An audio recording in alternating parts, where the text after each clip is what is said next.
If you hang around 5 broke people, you're going to be the 6th broke person. If you hang around 5 wealthy people, you're going to be the 6th wealthy person. I literally went out. In the olden days, you could collect Coke bottles. And I remember I went to the stationery store and I bought a stencil with all the numbers on it. And I'd go knock on doors and I'd say, for $3 or $4 or $5, I'll paint your house number on the curb in front of you. I knew my dreams lie beyond what I was currently doing. I knew how to change myself, but I didn't know. Life is exactly what you dare to make it, and fortune favors the bold. So boldly step up and dare to make your life magnificent.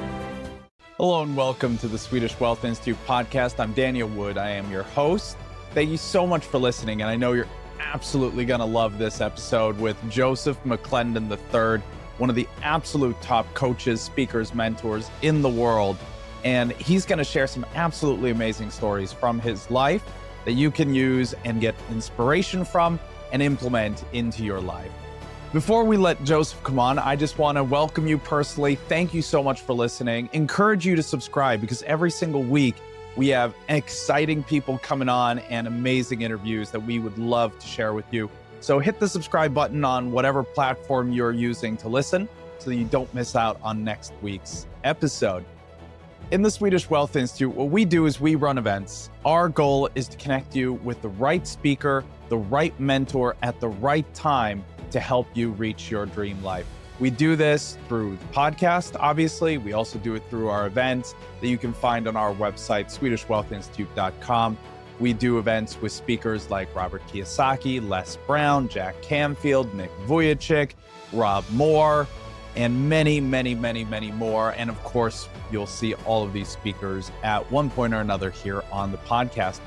One of the things that makes us unique is that we're always trying to give you a little bit extra, connection, a little bit extra value. So what we do in every single episode of the Swedish Wealth Institute podcast is we start the episode by giving you a gift. And today we've prepared one that I think is really, really cool. So the Swedish Wealth Institute has a community where you can connect with speakers every single week or 3 times a month to be exact. We do a special Zoom session where we invite a speaker to come on and answer questions. It will be a business speaker, an investment speaker, personal development. It is really the community that decides who they want to learn more from. And you can ask questions, you can get direct feedback on your life. You'll meet many of the people that come on this podcast in that community. In addition, we have Mastery Academy with courses that are exclusively created purely for our community. So it's a great way to connect with other people who listen to the podcast and come to our events. Maybe find an accountability buddy that can help you take that next step on your journey. So what I want to do today is invite you to that community for free. It's 27 euros a month normally, but I'm going to give you 2 weeks free access as a thank you for listening to this episode. You have the links in the show notes so that you can join. So again, welcome to the Swedish Wealth Institute podcast, where we interview the top speakers in the world every single week. Please make sure you subscribe. Please make sure you claim that free gift so that you can join the Swedish Wealth Institute community, connect with other people from all over the world, make friends, play the cash flow game with them live, or just simply connect with the best speakers in the world in a live Q&A sometime soon. So you have the link to that in your show notes. Now, with no further ado whatsoever, let's get the absolutely amazing Joseph McClendon III to share about his journey. Thank you so much for listening.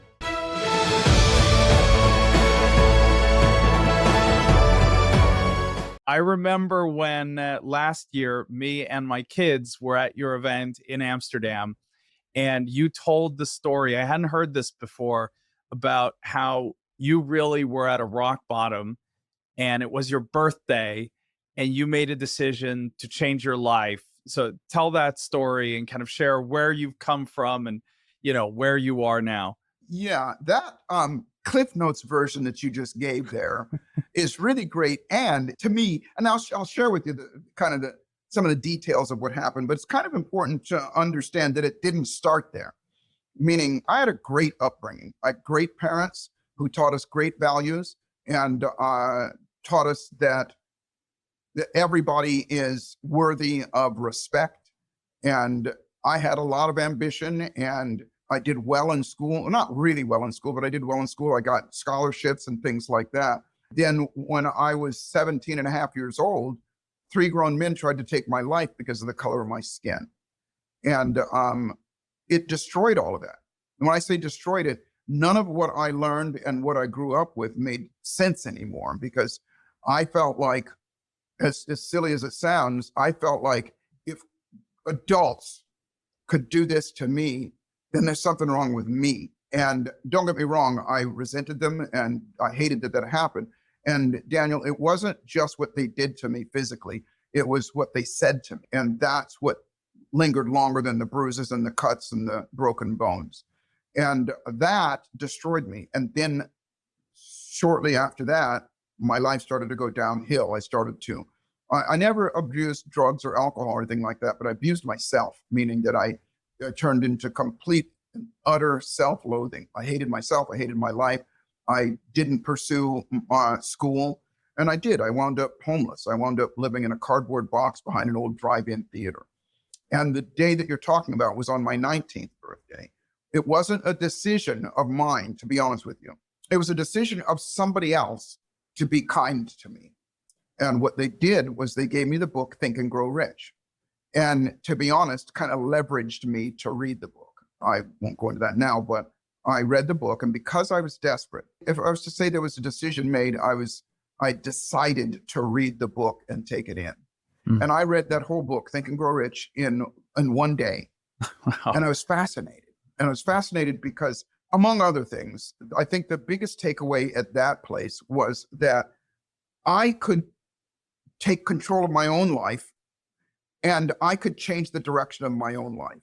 And it was what I thought. And I know this now, I'm intellectualizing it now. I know this now that it was what I thought about myself, and I could change my thoughts about myself. And I changed that. My life changed when I went back to the gentleman that gave me the book. And remember, it was somebody I didn't know. And I asked him, I said, how do I repay you? What do I do for you? Because that's the way I was raised. Yeah. What do I do for you? Because you've changed my life. And what he said to me, that changed my life again. And there was another decision. He said, Joseph, you repay me by doing the same thing that I've done for you, for as many people as you possibly can for the rest of your life. Now, I was 19 years old then, but I took it in and I decided that that's what I was going to do.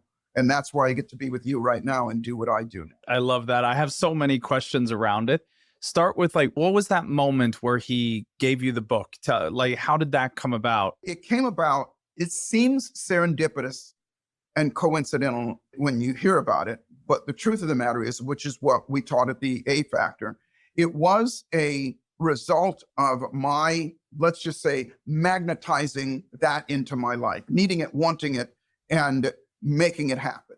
And I know that sounds like unicorns and crystals and rainbows, but it's a very, very real thing.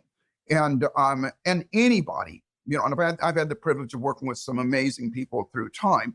Anybody will tell you it's not your attitude / thoughts / demeanor / perspective does have an effect on things around you. And so the short story of how that came about was the evening before, I was absolute at the bottom of my life. And I was screaming to the heavens, for lack of a better term, for some solution, for lack of a better term, screaming for something to happen. And the next morning it did. The next morning I came across this gentleman, and there he was, and he recognized that I was hurting. He recognized something in me. And by the way, he was not somebody that was out there going to help people. Matter of fact, he sort of reluctantly did it for me.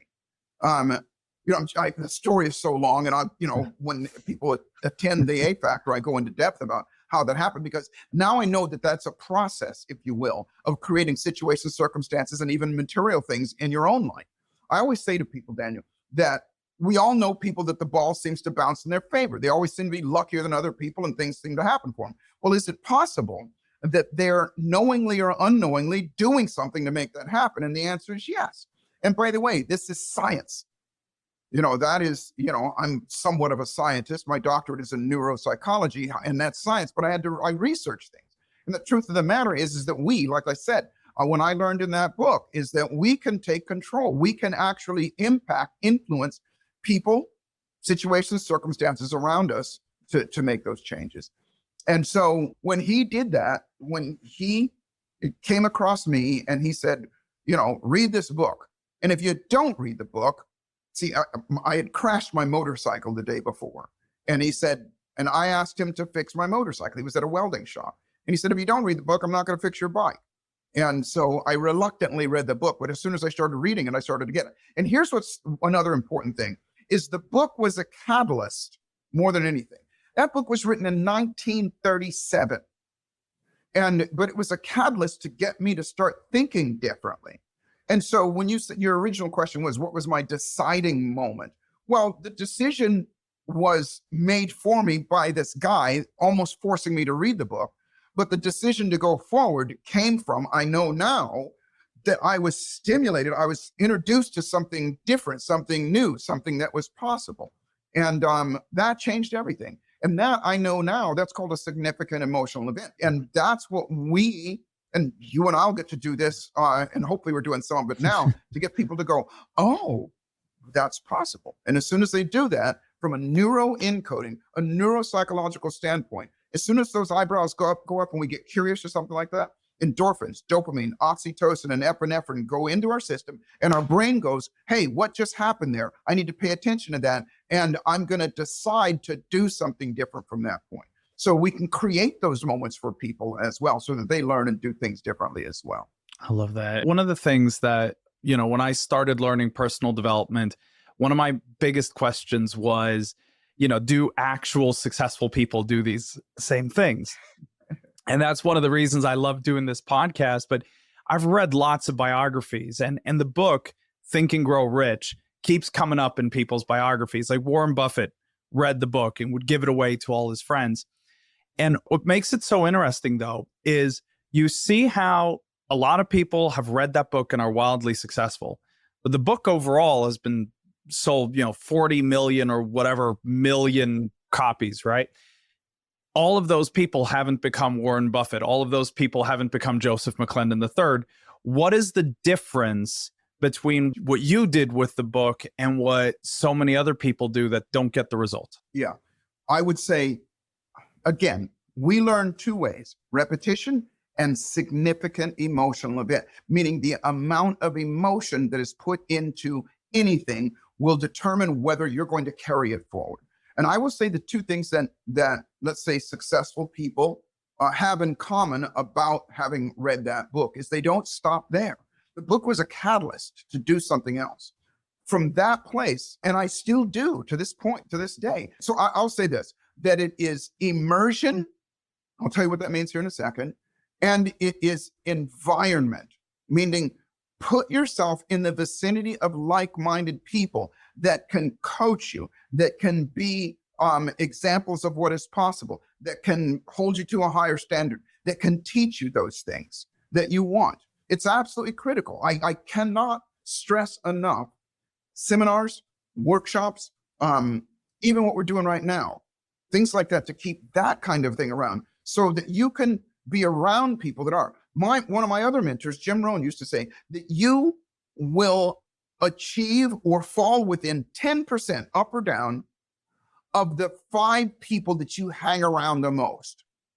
Now, he used to say it, and that was physically hanging around those people. He said, I remember him saying that if you hang around 5 broke people, you're going to be the 6th broke person. If you hang around 5 wealthy people, you're going to be the 6th wealthy person. And so most of us say, well, I don't get to hang around like a Tony Robbins or a Deepak Chopra or a Jim Rohn or any of that. I can't hang around those people. Yeah, and that's the truth. And nor could I in the very beginning. But I could go to, in the olden days, there wasn't the internet. So I would go to seminars and I would put myself, people say, well, get rid of the people that are around you that are not serving you. And I encourage you to do that. But if you have family, they're hard to get rid of, and I don't suggest you do that. But what you can do, reading books and nowadays, webinars, seminars, things like that, put yourself in the environment. You mentioned before, you and your boys, and I'm so honored and I'm so thankful that you brought your boys to the event. That was 3 days of immersion. and you told me your boys came out of it, and I know this, we do this all the time. And that is an event. Remember what I said, significant emotional event. And so, it is set up.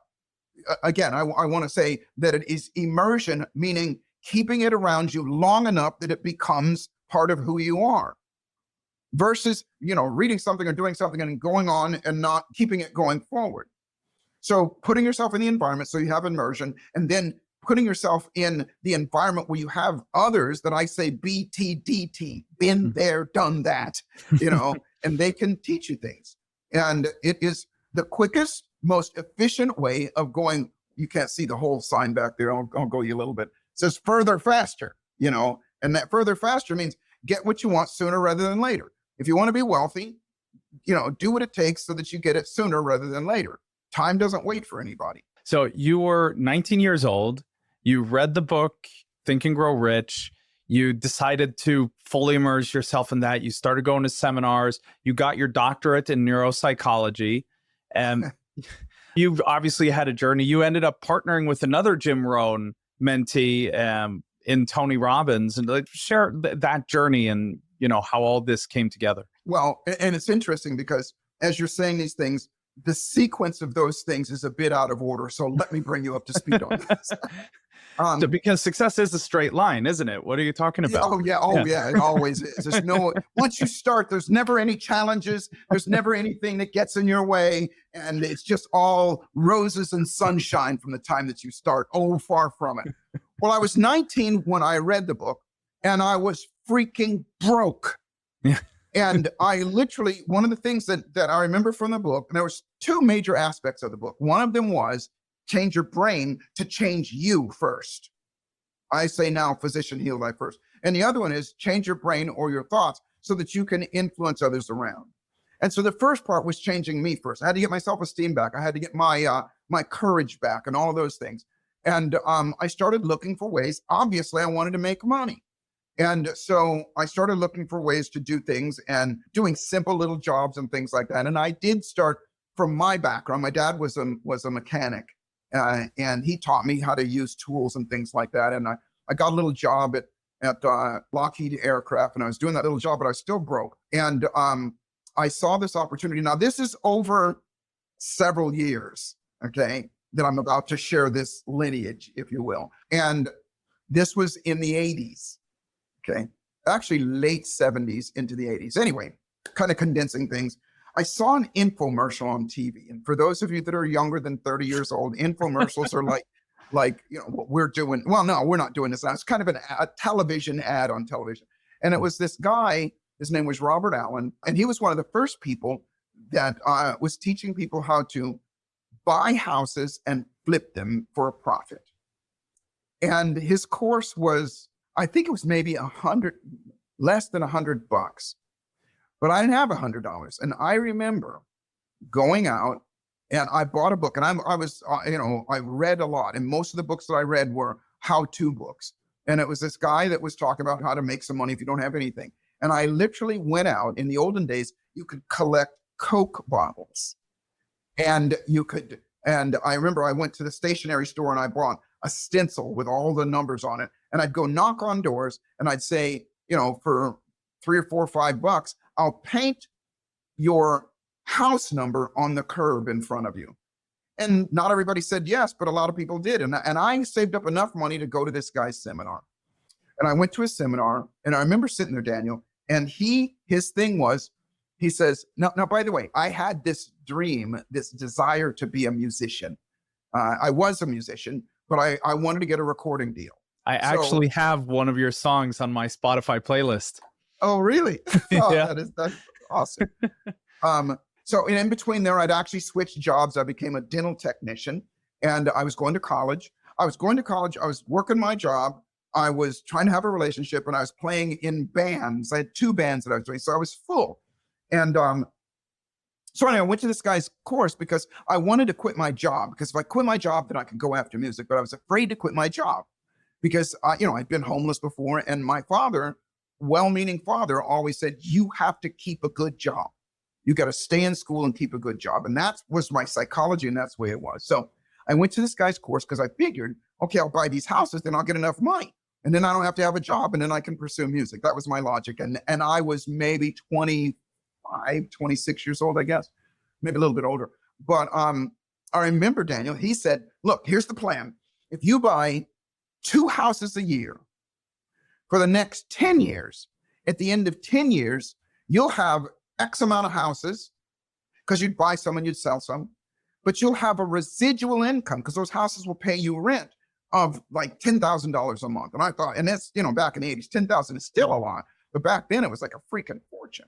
And, but I didn't want to wait 10 years. And I also knew what I knew about Think and Grow Rich, and I knew what I knew about impacting my universe and the world around me. And so I went to him and I said, look, in the seminar, I said, you said 2 houses a year for 10 years. What if I buy 10 houses a year for 2 years? Will the plan work? And he said, yeah. And that's what I did. In less than a year and a half's time, I bought 26 houses. And I still benefit from that today. And it's in 2025 now. And so I share that with you because how I approached that was some of the processes that I now call Neuroencoding that I learned in Think and Grow Rich. And I applied those to what I was doing. Now, from there, here's the clincher, is I did really well with the houses, obviously. But now I had my job that I was still working. I'm still going to school. I didn't have my doctorate then. I was still going down. This is back, before then. I was still going to school, trying to have a relationship with my girlfriend, working in 2 different bands. And now I got 26 freaking houses to deal with. So it came to a boiling point or a tipping point. And the tipping point was, again, it wasn't a decision as much as it was because significant emotional event works both ways.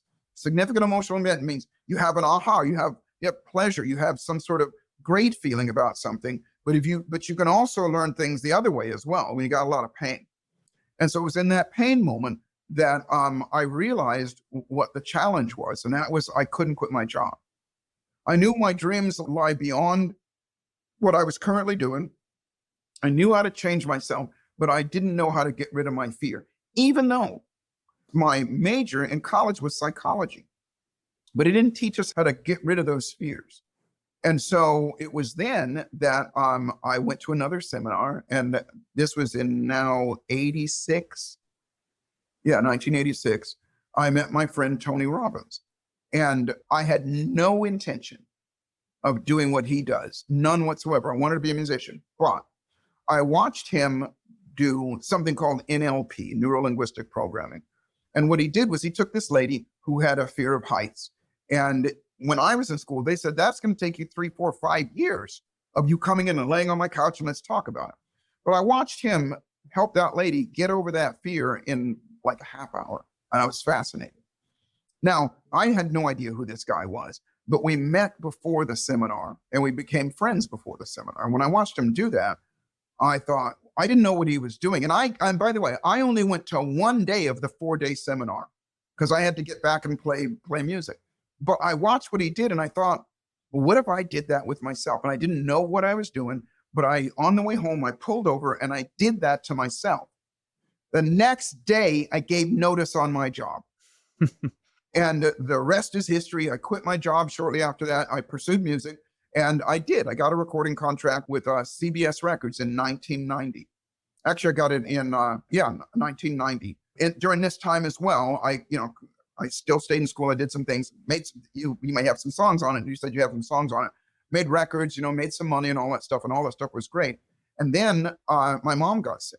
My mom got diagnosed with terminal cancer, and I had to take care of her. So I gladly, and I say this and I mean this, I took a different route. I didn't pursue music anymore. I pursued taking care of my mom. And it was at that time that my friend Tony asked me if I would work with him. And that's where that all started. And as they say, the rest is history. Yeah. So one of the things that always impressed me with, the first time I saw you speak was at an Unleash the Power Within event.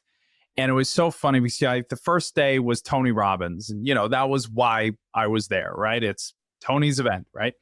And I think at the end of the event, he mentions that tomorrow I won't be back, will be Joseph, but I missed that part. So I come up day 2 and I see this other guy walk up on stage and say, hey, you got me today. And I noticed that half the crowd are super excited about it. And half the crowd are like, who the hell is this guy? And I was one of them. I'm like, what are you doing here? And by the end of the day, we have, we've fallen in love with you. And you've been going through that for like 30, 40 years doing that with Tony.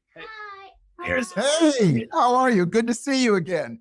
Oh, good to see you guys.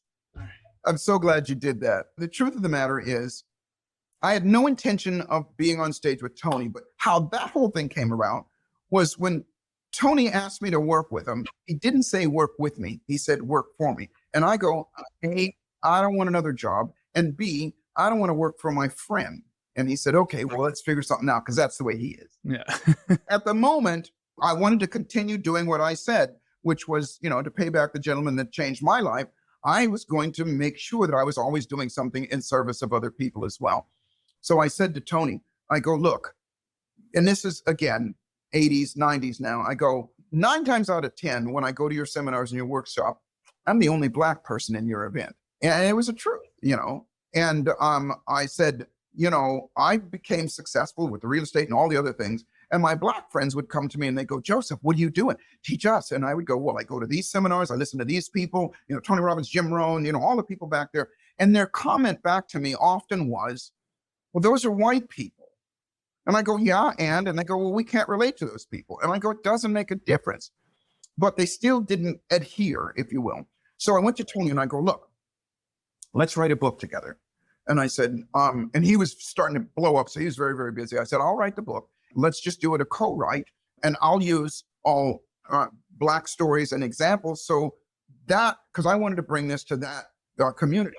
And he said, okay, let's do that. That's exciting. He goes, but, because Tony's a very smart guy. He goes, I'll tell you what, I'll write the book with you if you come work with me and you be the head trainer and you train my trainers. Because he was starting to build a great organization. He got all his trainers. And, I taught at UCLA and leadership and things like that. And so I said, okay. And I said, I'll do this for a couple years. And he said, okay. So at the time, Daniel, I would go to every event that he was doing. And he started to do all over the world. I would be the person, and I was never on stage, but I was the person that would train the trainers behind the scene. I was never on the stage until one night in Australia. We were there and there were about 1,200 people in the audience, which was a big seminar back in those days. And there was about 1,200 people in the audience. And the way we would do it is he would do 4 days. And on the 4th day was the health day. And he would teach about health. And the 4th day was the last day. We would do Friday, Saturday, Sunday, and Monday. Well, Sunday night, I'm back in my hotel room, and midnight, Tony calls me up and he goes, hey, I have to leave. So I need you to do tomorrow for me. And I go, what do you mean? He goes, I need you to teach tomorrow. And I go, I've never done that. And he goes, you can do this. And he goes, I'll send you the video cassettes and just please do it. And I go, no, I'm not going to do it. And so finally he convinced me to do it. And I said, okay, I'll do it. And Daniel, I stayed up all night. I had a VCR machine and rehearsed all this stuff. And I'd seen it a bunch of times, but I'd never done it. I was nervous, but I was ready to do it. And I walked on that stage and I was so excited. And I got myself on stage and I was certain that I was going to do an amazing job. And I walked out just like you saw. Well, it was different then. I walked out and I said, good morning. My name is Joseph McClendon III. And Tony's not going to be here today. I'm going to be your coach and your guide through this. Immediately. If you've ever been to Australia, those people are, let's just say, pretty straightforward, for lack of a better, put it nicely. And so they don't take any crap. They immediately started going, get off the stage. We didn't come here for you. And they weren't listening to me. Now I'm devastated. I'm like, oh wait. And they were getting up and leaving. They're walking around, whatever they were calling me and everything, and they're leaving. And so fortunately, I knew what I now call neuroencoding, but it is how to impact people in a way that causes them to behave differently. So I knew in that moment, and this just came out of me. And I said to them, I yelled out, because I got the microphone, right? I go, hey, stop where you are right now. Turn around. And I go, I know what you're thinking. You came in here expecting a 6'7" white guy, and now you have a 5'9" black guy, and you're judging me. You're looking at me right now, and you're going, look at him. He's amazing. Oh my God, he's sexy, he's amazing. And I did that, broke their pattern. They started laughing. And now I got it in. And now I go, look, I got it. I know how you feel, but Tony had an emergency he had to do. And I promise you, if you turn around and you sit down, I promise you, you're going to get more out of today than you've had the whole rest of the days. And they sat down, they stayed the whole time. And from that point on, I've done every single UPW for what is it? That was 1990. So, or a little after 1990. So I've done it for 25 years. I've done every single one. No, I take that back. I didn't do one because I forgot my passport expired and I couldn't get on the plane. But the reason I share that with you is it's all process. What you experience with me is you say, by the end of the day, you fell in love with me. Au contraire, By the end of that first 15 minutes, you fell in love with me. And I say this because it's a process. Everything that I teach is a process. Yeah. I teach, at my institute, I teach people how to speak like that. Because it's not just, I always say to people, it's not because I'm so cute or funny or anything like that, or because I got great information. It's because it's a process that I'm going through to influence people to want to do it, to want to participate, and to want to stay engaged. So I have to ask a personal question. One of my friends is, he's a speaker coach here in Sweden. And so he spent his whole life analyzing, pretty much every speaker out there. And when he rates speakers, you have all the greats, right? But he puts Tony as, 1A, and he's got you as 1B, like just below him.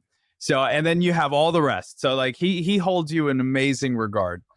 And one of the things, what's always interested me about you is most speakers we work with are, and I hope none of them are listening, are extreme divas, right? They have a lot of ego. So to spend 25, 30 years like that, letting, in your case, Tony, but letting someone else get all the credit, right? He's the star, it's his event, and you're only there as a lead trainer supporting him. I don't know a lot of speakers that would be able to emotionally do that and not, want to go off and become the superstar themselves. Talk about that. What has been your process of, obviously you do have your own institute and everything, but you've allowed Tony to be the star, and you've been very good at just taking your ego out of it. Yeah, that's a great question, Daniel. And I will say this, and this is not to throw shade on any of my contemporaries, other speakers, ambivalent as this may sound. Most people, most speakers, and what you said is true, and that diva effect, what that means is that they're thinking about themselves. And they're there to serve themselves, and they're there to get something for themselves, sell a product or to get some fame or things like that. And I will say, coming from a place of service. See, you can't be humble and serve somebody and have your ego in the way. You have to be willing to, and I treat everybody as my equal, or I treat them superior to me because people are. Everybody knows and can do something better than I can. I can learn something from everybody. So I don't walk on that stage going, I'm that guy and you're here to listen. And I'm going to teach you and I'm better than you. I walk on that stage as in service. Look, when I work with Tony, and Tony will tell you this as well, we go to the stage knowing that we're there to serve people, because anybody that pays the money or the time or the interest in doing that, they want something. And if I have something that I can give, my personal belief is that all of us have the purpose of helping other people. Nothing feels better than, even if it's your own child or somebody else or whatever, that you help somebody. I should say nothing, but that's one of the greatest feelings. So I approach it like that from before I walk on stage. And again, not to throw shade on any of my contemporaries, that level of diva-ship, for lack of a better term, comes from, listen, I'm up here, you're here. So, and my audience is here. So I'm the man, I'm the woman, I'm this. And as soon as that happens, there is a energetic exchange that people feel that. And even the people around, I've seen, some of my contemporaries, the way that they treat the staff and the crew and so on and so forth, is downright, it's terrible. It's like, you're here to serve me. You're here to work for me.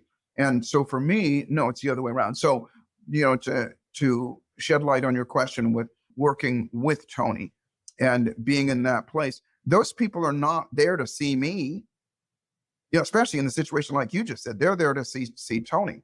And so I'm going to give them what they want. I'm going to edify him. And he, in turn, edifies me. It was really funny. I'm going to go back. Tony, for a long time after that, after in the very beginning, when he didn't tell people, because he didn't know, he used to he would on purpose not tell them that he wasn't going to be there the next day. So I had to do that same thing over and over to people. So that's how I got good at doing that. Yeah. But kind of to answer your question, to come from a place of service, even before you go on stage, it doesn't matter.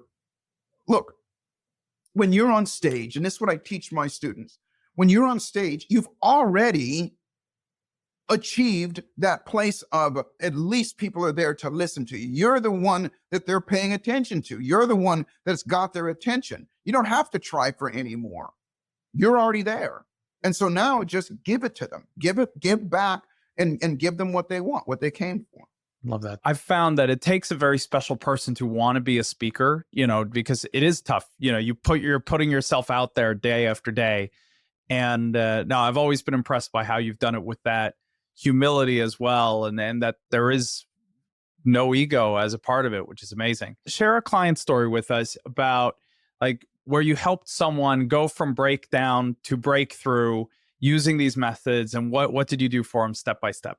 Yeah, well, I don't know about step by step because we don't have that kind of time. However, we're going to go step by step when everybody is watching. Maybe I'm prematurely saying this, that we're going to do something together here coming up. I will say, without going into it, it's physician heal thyself. My first client was me. I had to use what I knew on myself. But the other person that came to mind was my mom. My mother, as I said before, was diagnosed with terminal cancer.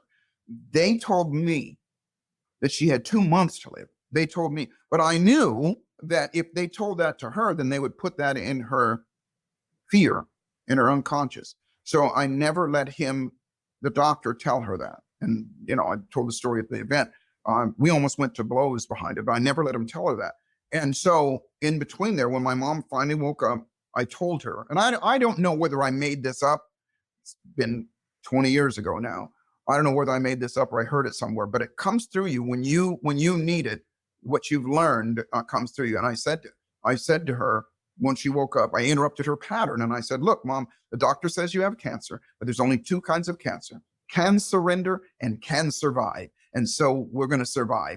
And she kind of was like, it was all shock. Oh no, I've got cancer. But then, there's hope in that moment.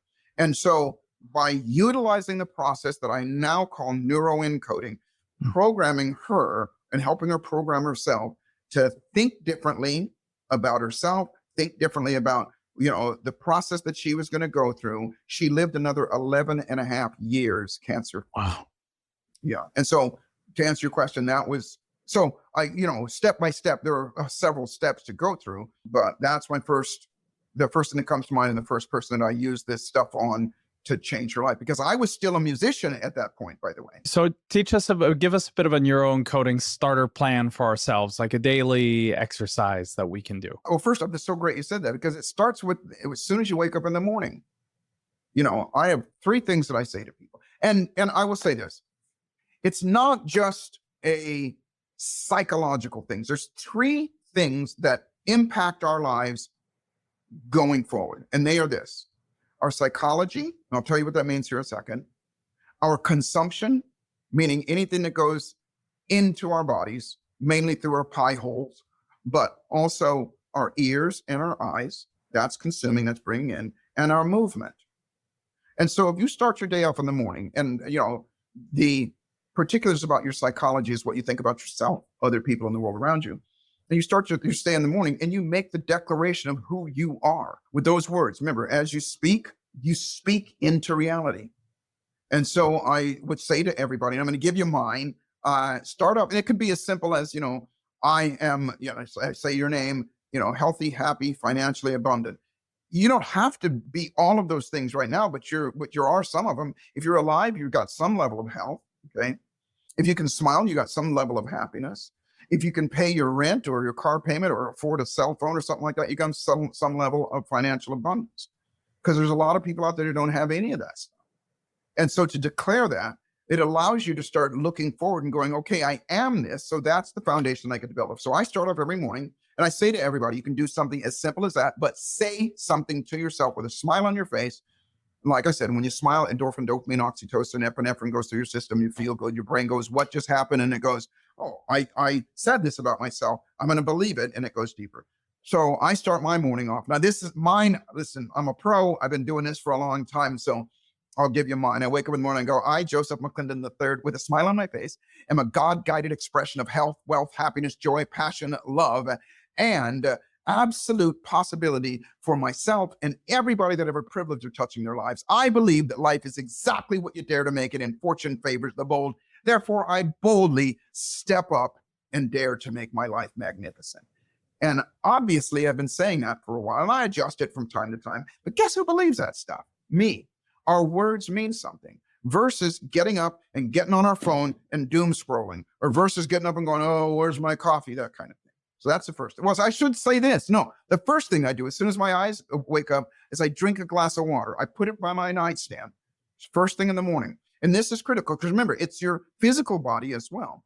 Because when you wake up in the morning, you haven't consumed anything for a while. Drink that glass of water. Water conducts electricity. Water, gets your entire system going, and you got to get out of the bed because very shortly you got to pee. And so I drink the water. I say that mantra, if you will, and then I get up and I stretch. Remember, movement. And I'll stretch and I'll do some arm swings and things like that with a smile on my face. Then I go to the mirror and I say, hi, Joseph, I love you. This is going to be an amazing day. Now, as silly as this sounds, what do most people do? They don't do any of that stuff. Remember what I said earlier? Put yourself in the vicinity of people that have been there, done that, and getting the results that you want. So I'm telling you, it's not just results for me. You know this, Daniel. If you do this stuff, it works. It might be silly, but it just works because you're programming yourself to do that. And then, there's other things, what you eat and so on and so forth. But I can tell you right now, those 3 things in the morning, getting up, drinking your glass of water, saying that to yourself, you're working on your psychology, you're working on your movement, and you're working on your consumption. All of those things in the very beginning. And it's like setting the dominoes up in the very beginning of the morning. That's the way to start the morning. I love that. I do. I've learned from you. I do something very similar. What is one? You. Oh, yeah, exactly. Look at me. Oh. Yeah. What's a common motivational performance tip that you hear that just doesn't work in real life? Wow, that's a great question. That doesn't work. Something that you kind of, that comes up on social media. Here's what I'll say. Yeah. Here's what I'll say. And it's not something that I can say. I can say that it is taught by some of my contemporaries, but I think it is a belief that people have. And that is, you got to be hard on yourself and you got to grind. And if you don't grind, you're not going to get what you want. And if you're not successful, do not celebrate your failures. I'm just the opposite. No. Celebrate every step of the way. Celebrate your successes, even if you didn't get what you wanted right away. And it's not the grind. Look, I've been doing this for a long time, and the most unhappy people that I know are sometimes the most successful people in terms of making money and things like that. But they're miserable. Even when they get what they want, they're not happy. They want more, and they're not happy with what they want. So, the processes that we teach and take people think, you went through it, is, you got to learn to love yourself and to celebrate. And I know that sounds, unicorns and crystals and rainbows, but it really is. There's a study done, several of them, by the way, and one of them was either Harvard or, one of the Yale, one of the larger institutes here. And there's several of these done, but let me give you the crux of it. They take people, and let's say they were longshoremen, people that unload the freight off of ships. And they take these people, let's say they take like 50 of them. And they say, okay, here's what you're going to do. You're going to start at 8 a.m. in the morning, and you're going to do your job, unload these ships or whatever. You're going to take a lunch at noon. You're going to come back an hour later, and then you're going to work all the way till 5 o'clock, And so, your 8-hour day, whatever. And then they say, and then they measure how much productivity they got, how many ships they unloaded or what, how much they did. And then they take another group of people and they say, okay, you guys, you're going to work. You're going to start at 8 o'clock in the morning. You're going to work for 45 minutes, and then you're going to take a 10 or 15-minute break. You're going to come back, work another 45 minutes, and then at noon, you're going to take a lunch break. You're going to come back, and the same thing. You're going to start 45 minutes break, 45 minutes break, 45 minutes break. And then they measured how much each one of them did. The ones that took the break did as much as 20% more productivity. Right. Because they took a break. Even with the lost time. Yeah. Yeah. So the question is, what do they do during that break? And it's not just they took a break, because they didn't just go lay out. What they did during that break was they did things like meditation. They did things like visualization and things like that. They did relax some, but, and then they took the same ones that worked the 8 hours nonstop, and they did the same thing and switched them. And it was the same thing. Productivity goes up when you enjoy the process, because here's what those people had to look forward to. At the end of 45 minutes, they get to relax. If you're working 4 hours straight and you don't have anything to look forward to, then guess what? It's just like everything goes down. So the reason I say that is you asked, what is one motivational thing? That like what is that old saying? The beatings will continue until the morale improves, and the beatings are what we beat ourselves up, during it. What are you thinking during that time? What are you looking forward to during that time? And so, learning to schedule yourself, like around here, I'm in my studio right now, but in every room in my house, except for the bathrooms, but there's a bass guitar. I love playing bass guitar. And so as soon as I'm done here, guess what I'm going to do? I'm going to go play some bass or play some music or whatever for just a few minutes, because it allows you to feel good. And that's what we're here for, is to feel good. I wrote the book on it, Get Happy Now. Let's get happy, because when you happily achieve or go after what you want, you get it faster, you go further faster, you feel better about it. It's more rewarding. And when you get what you want, you're more grateful for it. Love that. I've actually started playing the guitar a little now. So I'm getting what you're talking about. Yeah. All right. One thing I'd really like to know is, you work with so many like Olympic athletes, presidents of companies, and like most successful people in the world. What's something that you find keeps popping up that they all have in common? Coachability and the willingness to, I'm not going to say humble themselves, but the willingness to put themselves in a position that I'm here to learn and that I can improve. And because in the case that you're talking about, they seek me out. And they come to me and they go, and often those types of people have been coached their whole lives. So they know the value of coaching. They know the value of learning something from somebody else. I work with, like I said, Academy Award-winning movie stars and the actors and the actresses and Grammy winners and major sports figures. And all those people got where they are, not just because they're naturally talented, and this is in all aspects, millionaires, billionaires, and everything in between, because they know the value of, and they know how to be coached. I'll tell you something, real interesting story. My son, when he was about 4 years old, and I wanted to kind of teach him the value of coaching. And imagine what it's like having me for a dad. And so I sat him down and we were watching a boxing match on YouTube. And so I strategically did this. And so the boxing match was, two boxers, and they were equally matched, right? And so I said, let's watch this thing together. And he goes, okay. So we watched the first round. In the first round, the bell rings, the boxers come out and they punch each other around and everything. And then the bell rings, and then they go to their separate corners and they sit there. And the camera in this one, goes to the corners, and you hear people talking and they're looking at the corners. And I said, what did you notice? And he goes, well, there was a bell, and then they got out and they fought, and then they went and sat down. And I go, great, that's obvious. And I said, now watch the next one. Bell rings, they go out, they box a little bit, and then the bell rings again, they go sit in their corners. And I said, and by the way, they ran it all the way up till the bell rang, just before the bell rang for them to go back out there. And I said, what did you notice now this time? And he goes, well, they went and they sat down, and those guys were talking to him. The guy squirted water in his mouth, and those guys were talking to him. And I go, yeah. And I go, those guys are his coaches. And he goes, oh. And I go, okay, so this did, a couple, 3 or 4 of them went through. And then I go, So the bell rang again, they go out, they box a little while, and then they come back and they sit down, and I go, what did you notice this time? And he goes, at 4 years old, he goes, the bell rang, they came, they sat down, they started talking, and the guy that was coaching him, that was talking to him, was telling him what to do, and the guy was going like this. The boxer was going like this, and he was listening to him. And I said, now watch. And of course, I timed it out. The bell rang, and the guy that was listening went out there and won the fight.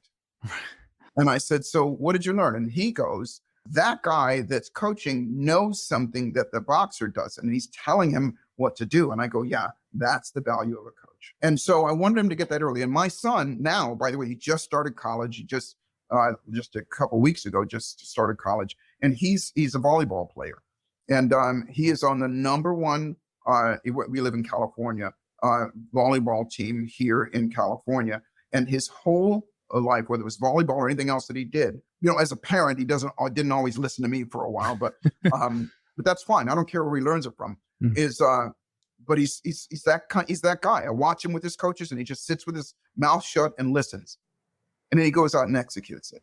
And so I would say, long answer to your question, that's what they have in common is the willingness.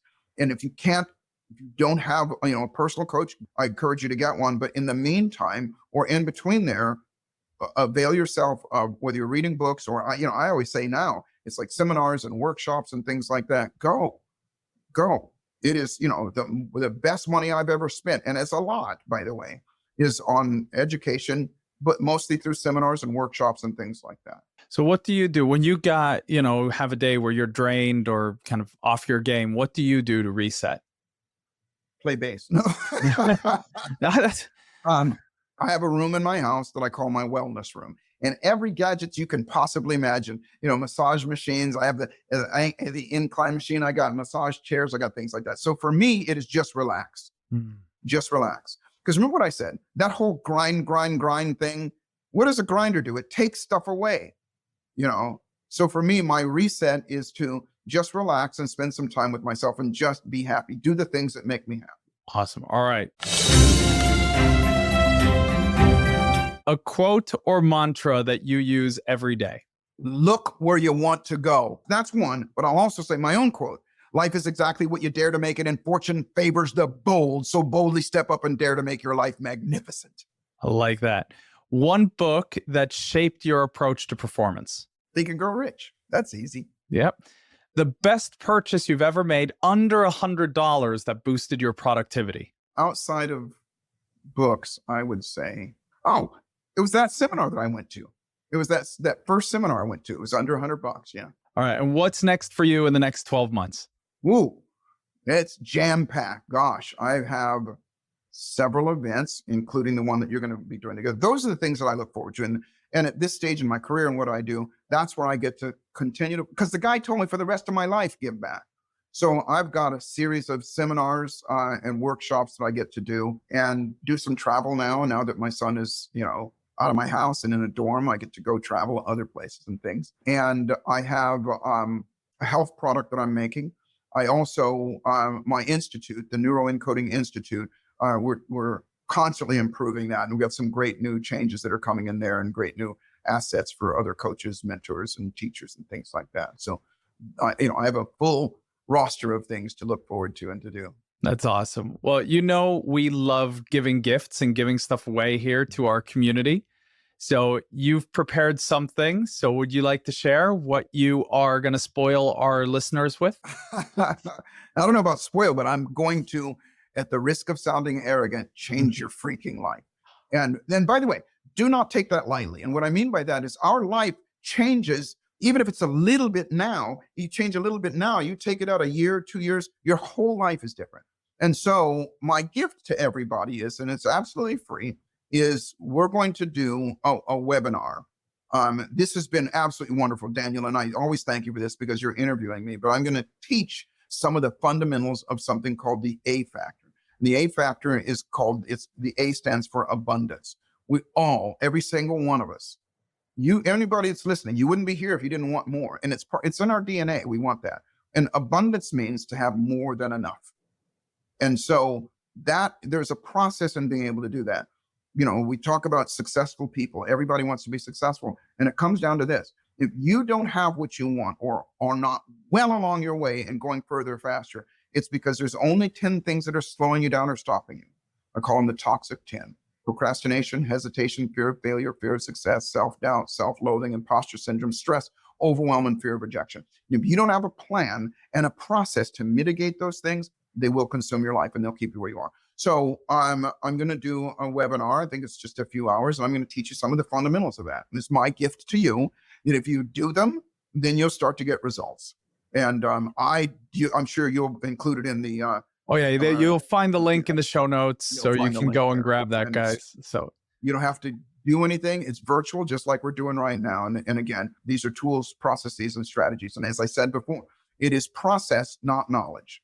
There's a gap between what you know and what you do, and what you do is going to get the result. And the bigger that gap in time and distance, the longer it's going to take you to get what you want. And most people, that gap is huge, because you can know what to do, but not do it.